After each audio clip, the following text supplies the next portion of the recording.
వైఎస్ఆర్ కాంగ్రెస్ పార్టీని గెలిపించడానికి మూడవసారి నేను తిరిగి వైఎస్ఆర్ కాంగ్రెస్ పార్టీలోకి జగన్మోహన్ రెడ్డి గారి దగ్గర చేరడం జరిగింది.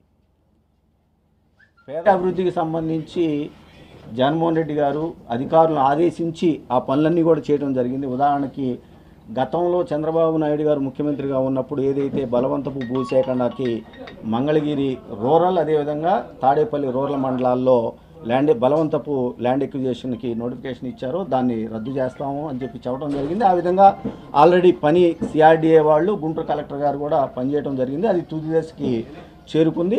అదేవిధంగా మంగళగిరి డెవలప్మెంట్కి సంబంధించి కూడా పూర్తి స్థాయిలో అంచనాలు అవి సిద్ధమైపోయి పనులు కూడా ఆల్రెడీ స్టార్ట్ చేశారు. కాబట్టి అది ఆ దిశగా ఇవాళ పనులు పూర్తి స్థాయిలో అయిపోవస్తాం. అది నేను ఇంకా అడగలేదండి జగన్మోహన్ రెడ్డి గారిని. జగన్మోహన్ రెడ్డి గారు ఏ అభ్యర్థి ఇచ్చినా బీసీ సామాజిక వర్గానికి మాత్రం మంగళగిరి సీటు ఇస్తూ ఉన్నారు. ఆ అభ్యర్థి గెలుపు కోసం నేను పనిచేస్తాను.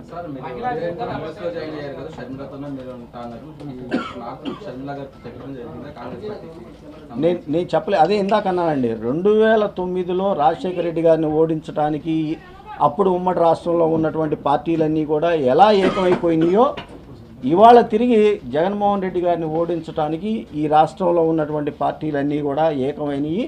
అది జరగకూడదు. ఎందుకంటే పేదవాడు గొప్పవాడు కావాలి, ఎస్సీ ఎస్టీ బీసీ మైనార్టీలు రాజకీయంగా ఆర్థికంగా సామాజికంగా ముందుకి రావాలి. ఆ దిశగా అడుగులు వేస్తున్నటువంటి జగన్మోహన్ రెడ్డి గారికి అండగా నిలబడాలని చెప్పేసి అనుకున్నాను.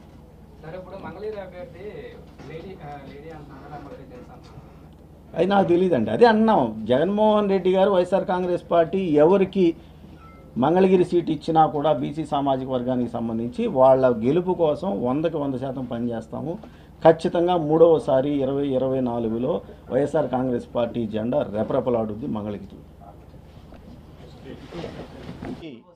వైఎస్ఆర్ కాంగ్రెస్ పార్టీని గెలిపించడానికి మూడవసారి నేను తిరిగి వైఎస్ఆర్ కాంగ్రెస్ పార్టీలోకి జగన్మోహన్ రెడ్డి గారి దగ్గర చేరడం జరిగింది.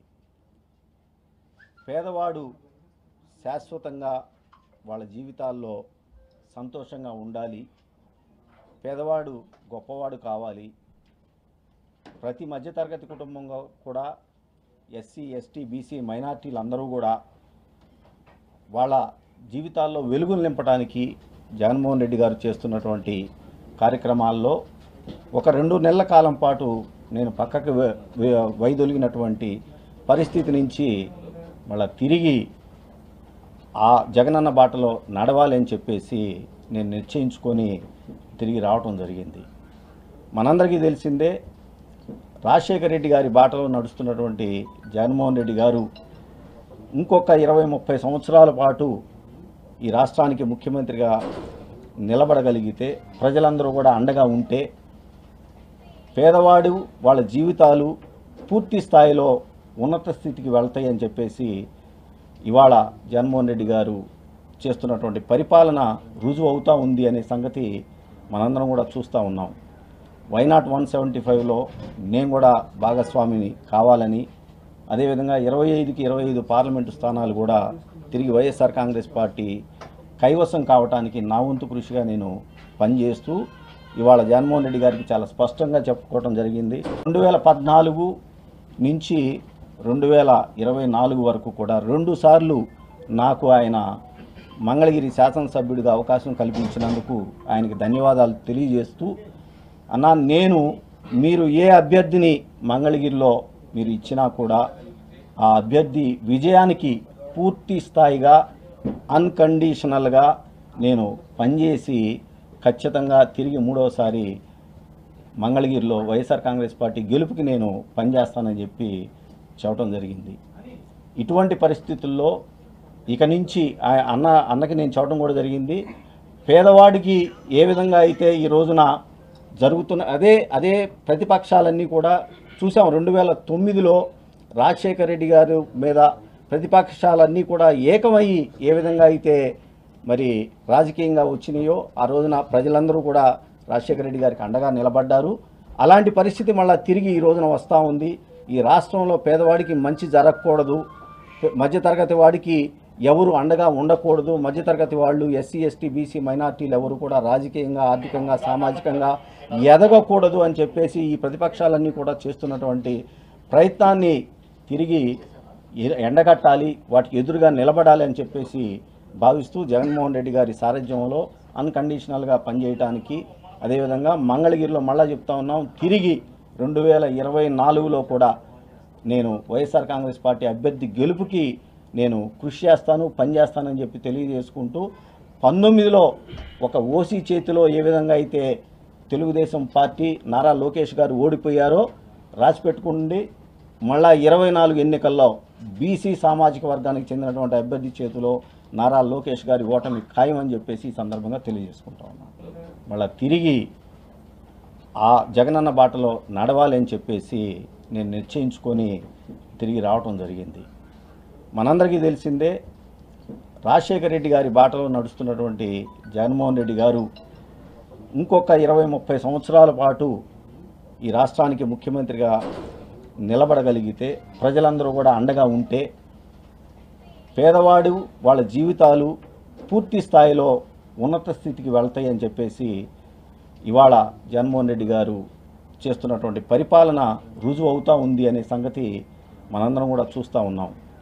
వైనాట్ 175లో నేను కూడా భాగస్వామిని కావాలని, అదేవిధంగా 25కి 25 పార్లమెంటు స్థానాలు కూడా తిరిగి వైఎస్ఆర్ కాంగ్రెస్ పార్టీ కైవసం కావడానికి నా వంతు కృషిగా నేను పనిచేస్తూ ఇవాళ జగన్మోహన్ రెడ్డి గారికి చాలా స్పష్టంగా చెప్పుకోవడం జరిగింది.